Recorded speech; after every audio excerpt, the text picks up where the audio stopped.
हाँ जी दोस्तों, चेक कर सकते हो काफ़ी सारे लोग कह रहे सी कि रमज़ान मुबारक च सख्तियाँ ऑपरेशन दियाँ जुर्माने दे घट कीतियां जान दियां ते चेक कर सकते हो मेन बाजार च ऑपरेशन चल रहे ने।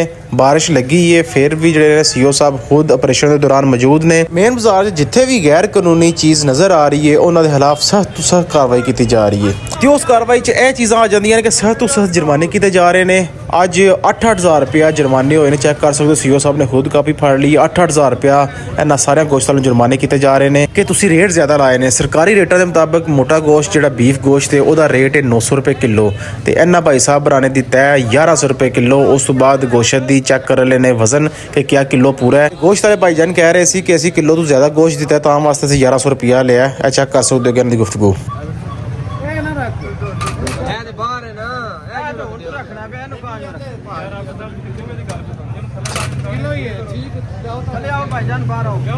तो जैसा कि तुसीं देखिया कि गोश्त किलो पूरा सी, किलो तो ज़्यादा नहीं सी। भाई साहब चर्बी रख के नाल किलो तो ज़्यादा कर रहे थे, लेकिन बल्दिया के मुलाजमी ने कहा कि तुहाडे खिलाफ सख्त कार्रवाई हुण की जाएगी। तो सीओ साहब इत्थे इन्हां कोलों ID कार्ड मंग रहे हैं कि ID कार्ड नंबर लिख के एड्रैस वगैरह नाम सारा लिख के तो इन्हां दे खिलाफ जुर्माना किया जाए।